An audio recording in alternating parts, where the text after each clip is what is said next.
Previous class में हमने पढ़ा था विद्युत चुंबकीय विकिरण की तरंग प्रकृति। आज हम पढ़ रहे हैं विद्युत चुंबकीय विकिरण की कणीय प्रकृति। इसको समझाने के लिए सबसे पहले प्लांक जो साइंटिस्ट थे हमारे, उन्होंने क्या लिखी, प्लांक क्वांटम थ्योरी या प्लांक क्वांटम सिद्धांत दिया था उन्होंने। प्लांक क्वांटम सिद्धांत दिया था उन्होंने। वो देखो कैसे किया है, उन्होंने क्या लिया, ब्लैक बॉडी जैसे मैं कहूँ कर्षणिका नहीं से कर्षणिका, देखो ये ब्लैक बॉडी ब्लैक कलर की, प्योर ब्लैक कलर की थी। इन्होंने देखा जब हम क्या करते हैं, इसमें हम किसी भी प्रकार की लाइट डालते हैं तो ये क्या करती है, सभी प्रकार की लाइट को क्या करती है, अवशोषित करती है और उत्सर्जित भी करती है। तो उस विकिरण को इन्होंने क्या कहा, उसमें विकिरण का अध्ययन करने के लिए इन्होंने क्या दिया, प्लांक क्वांटम सिद्धांत दिया, जिसके लिए 1918 में नोबेल प्राइज दिया गया। नोबेल प्राइज दिया गया, क्या दिया गया, नोबेल प्राइज। अब देखो कैसे इन्होंने प्लांक क्वांटम सिद्धांत को समझाया, वो देखिए।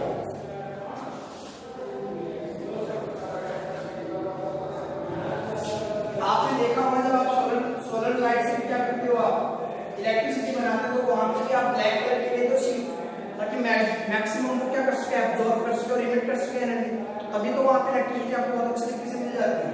अब आगे देखिए, इन्होंने कहा कि मान लीजिए कि आपके पास क्या है, लाइट है, आपके पास ये लाइट आ रही है। इन्होंने कहा इस लाइट के अंदर इसकी क्या होती है, ऊर्जा होती है। वो ऊर्जा क्या है, छोटे छोटे पैकेट के रूप में रहती है, यानी मैं कहूँ असतत या डिसकंटिन्यूअस रूप में वितरित रहती है।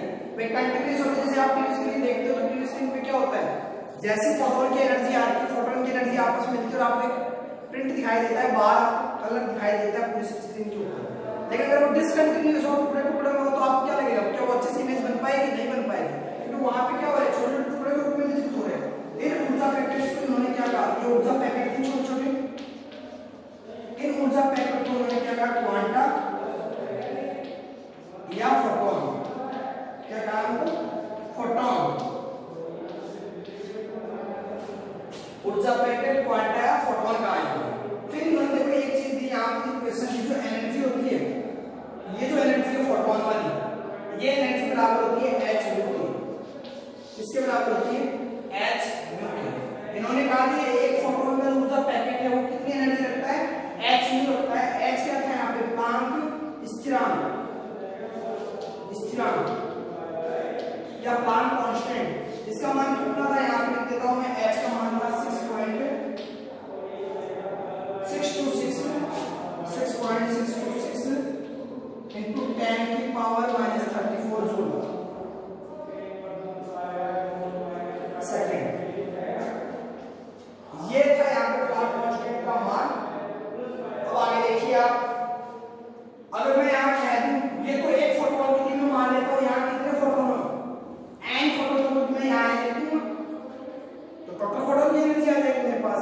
ये इक्वेशन दी थी किसने, प्लांक ने दी। तो प्लांक ने समझाने का प्रयास किया, उनकी कणीय प्रकृति को समझाया कि लाइट की जो एनर्जी, जो फोटोन होते हैं वो एक छोटे छोटे कण के रूप में रहते हैं, जिनकी एनर्जी कितनी होती है, E बराबर h के बराबर होती है। ये बताया किसने, प्लांक ने। इसी कणीय प्रकृति को समझाने के लिए बाद में आइंस्टीन आए, उन्होंने प्लांक क्वांटम थ्योरी को क्या किया, सिद्धांत को यूज किया। यूज करके उन्होंने क्या दिया, फोटो इलेक्ट्रिक इफेक्ट दिया, विद्युत प्रभाव दिया।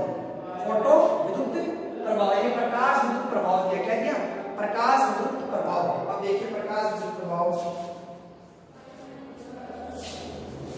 क्या था, प्रकाश विद्युत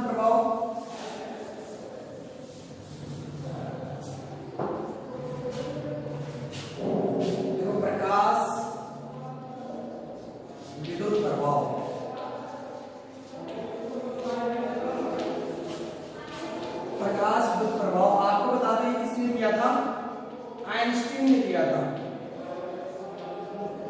वो भी कब, 1905 या 1905 में, जिसके लिए उनको 1919 में क्या दिया गया, नोबेल प्राइज दिया गया।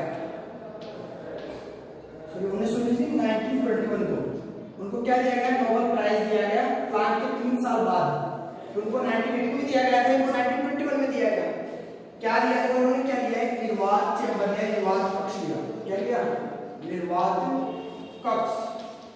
या फिर मैं इसको बोल सकता हूँ वैक्यूम चैम्बर, ठीक है। इन्होंने क्या किया, यहाँ पे फिर एक लगा दिया डिटेक्टर, ये संसूचक, और यहाँ पे ले लिया उन्होंने एक मेटल की सरफेस यानी धातु सतह या धातु ले ली। फिर उन्होंने क्या किया, इसको यहाँ पे यहाँ बीच में लगा दिया क्या, विभव मापी, क्या लगा दिया यहाँ पे, धारा मापी, क्या लगा दिया यहाँ पे, विद्युत, इंग्लिश में बोलते हैं एम्प में लगा दिया धारा मापी, यहाँ पे लगा दिया। इसको क्या किया, बैटरी से कनेक्ट किया, पॉजिटिव नेगेटिव, इस प्रकार इन्होंने बैटरी से कनेक्ट कर दिया। अब इन्होंने क्या कहा कि हम किसी भी प्रकार का प्रकाश जब हम मेटल की सतह पर डालते हैं तो वहां वो क्या करता है, दो काम करता है। कैसे, देखो मान लो किसी को आप घर से बुलाना हो तो आप क्या करोगे, आवाज लगाओगे, वो खिड़की से आगे देखेगा कहीं ना कहीं से आवाज आ रही है, जैसे वो खिड़की के पास आया आप उसको जोर से बाहर आके बाहर निकल तो उसको क्या है, गुस्सा आएगा, वो तुरंत क्या करेगा, भागते हुए बाहर आएगा। तो आपने दो काम कर दिए आपकी आवाज में, यानी जो आपके पास एनर्जी है उसने दो काम किए, एक तो उसको खिड़की के पास लेके, दूसरा उसको भागने के लिए आपने एनर्जी दे दी, दो काम किए। वही काम यहाँ पे करती है लाइट, करती है प्रकाश करता है। यहाँ पे जब हम क्या करते हैं, विद्युत चुंबकीय विकिरण डालते हैं तो पहला तो क्या काम करेंगे, यहाँ से इलेक्ट्रॉन निकालेंगे, फिर दूसरा काम क्या करेंगे, इसको गतिज ऊर्जा देंगे ताकि ये क्या कर सके, मूव कर सके, और यहाँ से फिर हम विद्युत धारा वापस इसको क्या कर लेते हैं, मेजर कर लेते हैं। इस इलेक्ट्रॉन को बाहर निकलना और इसको गतिज ऊर्जा प्रदान करना, ये क्या था हमारा विद्युत प्रकाश विद्युत प्रभाव कहलाता है। अब इसको समझेंगे कैसे, देखो आगे। तो इसने क्या किया है, ये बता रहा हूं, इन्होंने कहा कि जो एनर्जी है आपके पास वो क्या करती है, दो कार्य करती है। एक तो W0 कार्य फलन जिसको हम बोलते हैं, कार्य फलन क्या होता है, इलेक्ट्रॉन को बाहर निकालती है, प्लस दूसरा क्या करती है, वो यहाँ पे इसको गतिज ऊर्जा देती है, जिसको हम कहते हैं काइनेटिक एनर्जी से गतिज ऊर्जा। क्या बोलते हैं इसको, गतिज ऊर्जा, जो इलेक्ट्रॉन को चलने के लिए क्या होती है, आवश्यक होती है। अब देखिए यहां हम जान चुके हैं E बराबर क्या होता है, h म्यू, तो मैं इसको लिख देता हूं h म्यू बराबर W0 होता है h mu naught plus kinetic energy. तो काइनेटिक एनर्जी किसके बराबर आ जाएगी आपके पास, h mu minus h mu naught. ये म्यू नॉट क्या है, म्यू नॉट यहां पे दहली आवृत्ति है जिसको थ्रेशोल्ड फ्रीक्वेंसी बोलते हैं, दहली आवृत्ति, थ्रेशोल्ड फ्रीक्वेंसी। यहाँ पे क्या आ जाएगा, h को हम लोग म्यू माइनस म्यू नॉट आ गया आपके पास। अब आप आगे देखिए, अब यहाँ से आपको क्या निकालना है, काइनेटिक एनर्जी किसके बराबर होती है, हम सब जानते हैं हाफ mv², E है इलेक्ट्रॉन का मास लेंगे, यहाँ पे किसके बराबर आ जाएगा, h माइनस म्यू नॉट। ये इक्वेशन कहाँ से आ गई, प्रकाश विद्युत प्रभाव से आ गई हमारे पास। दो काम किए, एक तो कार्य फलन, दूसरा काइनेटिक एनर्जी। अब आपकी दहली आवृत्ति क्या होती है, इलेक्ट्रॉन को बाहर निकालने के लिए न्यूनतम आवृत्ति को हम क्या कहते हैं, या मिनिमम फ्रीक्वेंसी को हम क्या कहते हैं, दहली आवृत्ति। यानी इलेक्ट्रॉन को बाहर निकालने के लिए आवश्यक न्यूनतम आवृत्ति, उसको हम क्या कहते हैं, दहली आवृत्ति बोलते हैं। क्या बोलेंगे, दहली आवृत्ति। मतलब किसको कहोगे, यहाँ से इलेक्ट्रॉन को बाहर निकालने की जो हमें ऊर्जा चाहिए, जो क्या चाहिए हमें एनर्जी चाहिए, उसी को हम क्या बोलेंगे, फ्रीक्वेंसी चाहिए, जो आवृत्ति चाहिए, उसी को हम क्या बोलेंगे, दहली आवृत्ति बोलेंगे। अब आगे देखिए आप,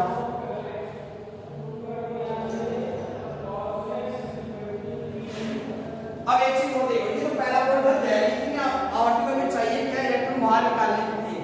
इन्होंने कहा कि प्रकाश के अंदर क्या होते हैं, हर प्रकाश के अंदर उसकी अलग अलग आवृत्ति होती है, सभी प्रकार के प्रकाश की आवृत्ति यहाँ से इलेक्ट्रॉन बाहर नहीं निकाल सकती।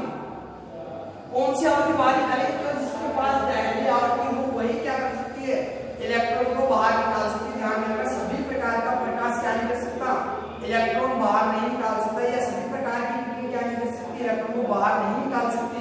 आगे देखो आप,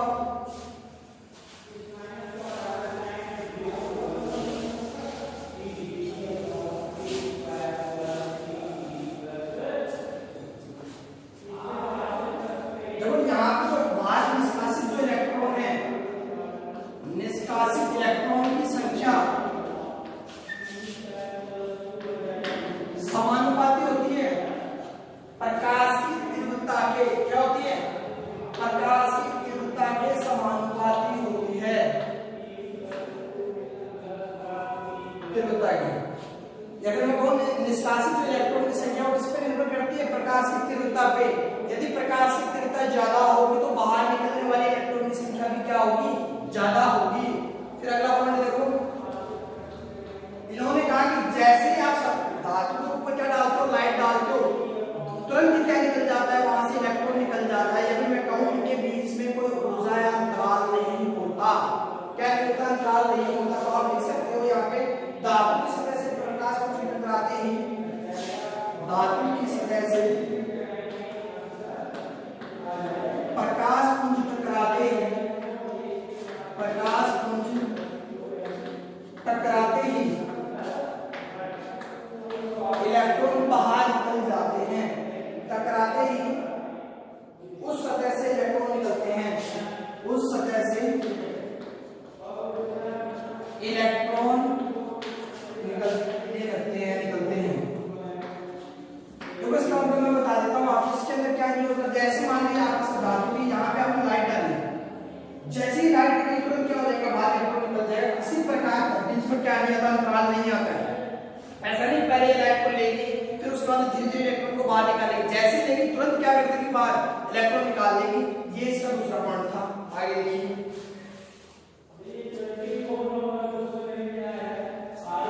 जो निष्कासित इलेक्ट्रॉन की गतिज ऊर्जा है, निष्कासित इलेक्ट्रॉन की गतिज ऊर्जा,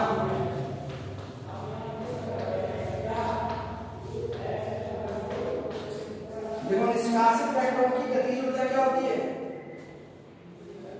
ये जहां पे हम पूछ रहे हैं जो इलेक्ट्रॉन जो निकले उसकी गतिज ऊर्जा किसके बराबर होती है, तो ये देखो बराबर होती है, या निर्भर करती है किस पे, आवर्ती प्रभाव किसकी, इलेक्ट्रोमैग्नेटिक रेडिएशन या विद्युत चुंबकीय विकिरण की आवृत्ति के क्या होती है, समानुपाती होती है या डिपेंड करती है। जैसे जैसे आप विद्युत चुंबकीय विकिरण की आवृत्ति बढ़ाते जाओगे तो यहाँ पे निकलने वाले इलेक्ट्रॉन की गतिज ऊर्जा क्या होगी, बढ़ती जाएगी। ये पॉइंट दिए थे किसने, प्रकाश विद्युत प्रभाव में आइंस्टीन ने, जिसके लिए उनको नोबेल प्राइज दिया गया था 1921 में।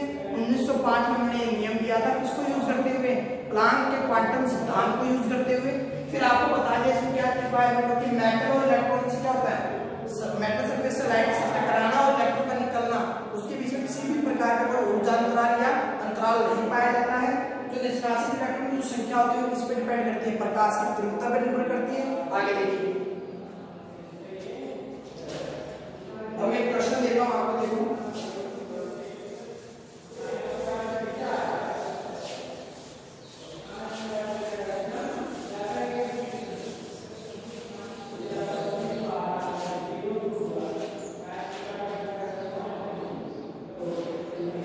जब 300 नैनोमीटर तरंगदैर्घ्य की विकिरण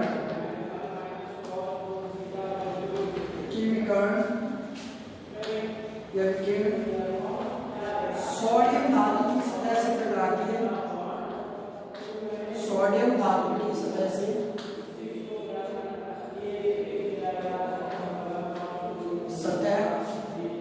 टकराती है,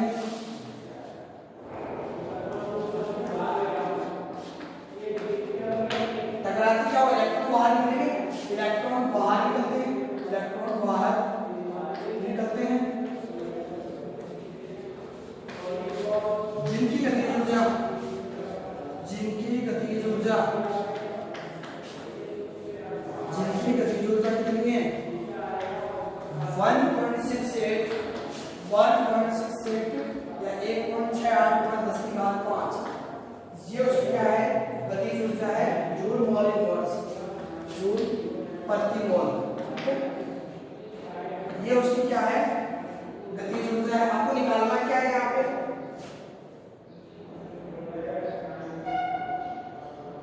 सोडियम के इलेक्ट्रॉन के निष्कासन के लिए कम से कम कितनी ऊर्जा की आवश्यकता होगी।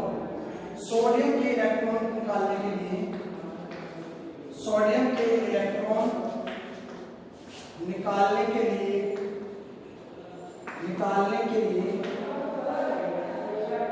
कम से कम कितनी ऊर्जा की आवश्यकता होती है, कितनी ऊर्जा की आवश्यकता होती है, आवश्यकता 14 और लास्ट में क्या निकालना है आपको,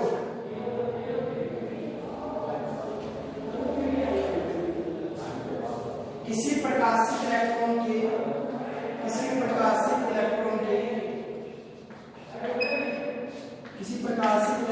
के उत्सर्जन के लिए अधिकतम तरंगदैर्घ्य क्या होगी, क्या होगा, किसी अधिकतम इलेक्ट्रॉन के उत्सर्जन के लिए, प्रकाशित इलेक्ट्रॉन के उत्सर्जन के लिए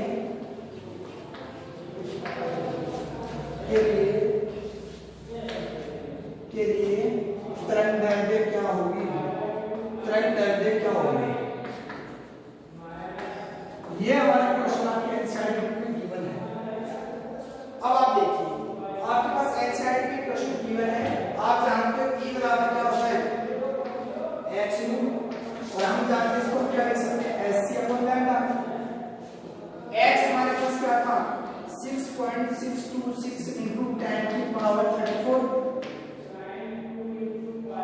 into c का मान जानते हैं कितना होता है, 3 गुणा 10 की घात 8 मीटर सेकंड। तरंगदैर्घ्य में गिवन है कितना, 300 नैनोमीटर, और नैनोमीटर को हम किसमें कन्वर्ट करते हैं, मीटर में कन्वर्ट करते हैं, तो 10 की घात -2।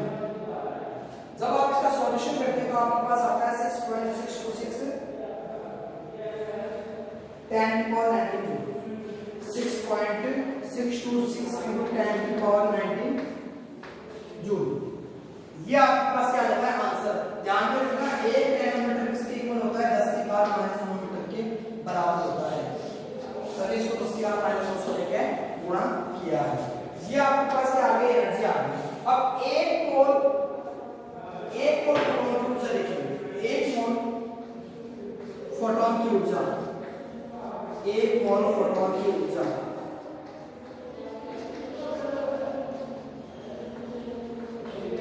देखो, एक मोल फोटोन की क्या निकालनी है, ऊर्जा निकालनी है। हमारे पास एनर्जी कितनी है, 6.626 into 10 की पावर -90, ये हमारे पास एनर्जी है। लेकिन ये तो क्या है, एक एनर्जी है एक फोटोन की, हमें कितने की निकालनी है, एक मोल फोटोन की, तो एक मोल में से जितने अवोगाड्रो नंबर होंगे, जितने कण होंगे उसी के बराबर होगी, तो क्या आ जाएगा 6.022 into 10 की पावर 22, ये आ जाएगा आपके पास। अब देखिए, जब आप इसको सॉल्व करोगे तो आपके पास आएगा 3.99 into 10 की पावर 5 जूल मोल इनवर्स। ये आपके पास क्या आ गई, एक मोल फोटोन की ऊर्जा आ गई। अब आगे अगला पॉइंट देखिए आप, सोडियम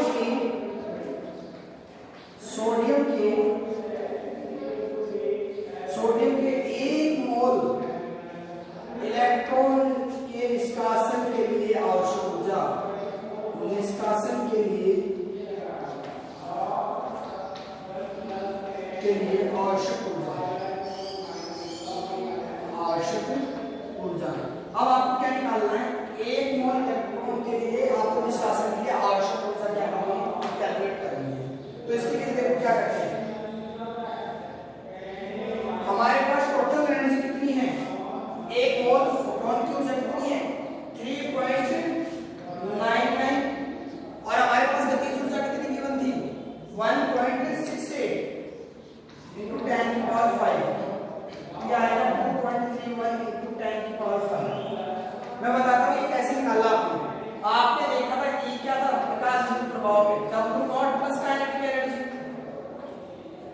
आपको ये भी निकालना है कि भाई 1 मोल के लिए क्या निकल रहा है, इलेक्ट्रॉन कितने बाहर निकल रहे हैं, वो W0 था, W0 निकाला तो E में से क्या कर दोगे, काइनेटिक एनर्जी माइनस कर दोगे, वही हमने ये क्या किया, E के अंदर से क्या कर दिया, काइनेटिक एनर्जी को माइनस कर दिया, तो हमारे पास क्या आ गया 2.31 into 10 की पावर 5 जूल आ गई हमारे पास एनर्जी।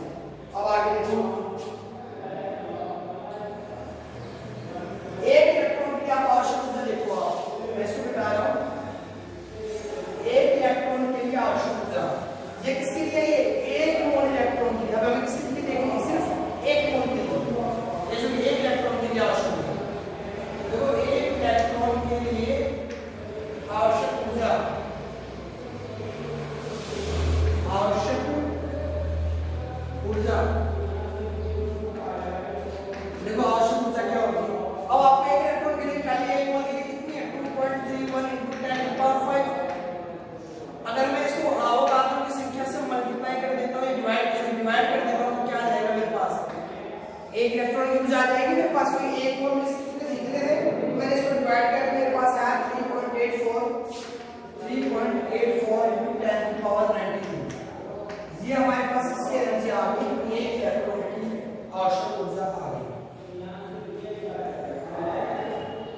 Power -19 joule. अब देखो ये तो आपके पास क्या आ गई, ऊर्जा आ गई इलेक्ट्रॉन की आपको आवश्यकता है वो निकाल लिया। अब आपको इसको तरंग दैर्ध्य निकालनी थी, तरंग दैर्ध्य वेवलेंथ निकालनी थी। तो कैसे निकालते हैं, E बराबर होता है आपके पास Sc/लैम्डा। आपको क्या कैलकुलेट करना है, लैम्डा कैलकुलेट करना है इस इलेक्ट्रॉन की ऊर्जा के बराबर। संगत इलेक्ट्रॉन में देखो तो लैम्डा कितना आएगा, Sc/E। H का जो लिखा है आपके पास 6.626 into 10 की पावर -4। ये था ना आपके पास, यहाँ पे ये रहा आपने H का मान रखा था। C क्या था आपके पास 3 into 10 की पावर 8। टोटल अपन एनर्जी कितनी है एक इलेक्ट्रॉन की, एक इलेक्ट्रॉन की एनर्जी 3.84 into 10 की पावर -19। अब आप इसको सॉल्व करोगे तो आपके पास आएगा 517 या 577 नैनोमीटर। ये किस प्रकार से होती है, हरे प्रकाश की तरंग दैर्ध्य होती है। क्या होती है, हरे प्रकाश की तरंग दैर्ध्य होती है। तो आपको करना कुछ नहीं था, सबसे पहले आपने उस फोटोन की एनर्जी निकाली, फिर आपने देखा उसके अंदर टोटल कितने फोटोन है उसकी ऊर्जा निकाली, एक मोल की, एक मोल फोटोन की ऊर्जा निकाली आपने। फिर आपने किया क्या, एक मोल इलेक्ट्रॉन की निकलने की ऊर्जा निकाली, फिर उसमें से एक इलेक्ट्रॉन की ऊर्जा निकाली और उसके सेकेंडरी आपने क्या निकाल लिया, तरंग दैर्ध्य निकाल लिया। इस प्रकार आप इसे कभी सॉल्यूशन कर सकते हो। इस बेस पे तो डायरेक्ट आपको मान लो h u का मान दे देता वहां पे क्वेश्चन में कि आवृत्ति कितनी है, 500 नैनोमीटर है, ठीक है, 500 हर्ट्ज है, तो आप डायरेक्ट उसका मान रख लेते हो, h का मान रख लेते हैं, एनर्जी क्या कर लेते हैं, कैलकुलेट कर लेते हैं। ऐसे भी आप क्वेश्चन कर सकते हो। आज के लिए इतना ही, बाकी मिलते हैं नेक्स्ट क्लास में।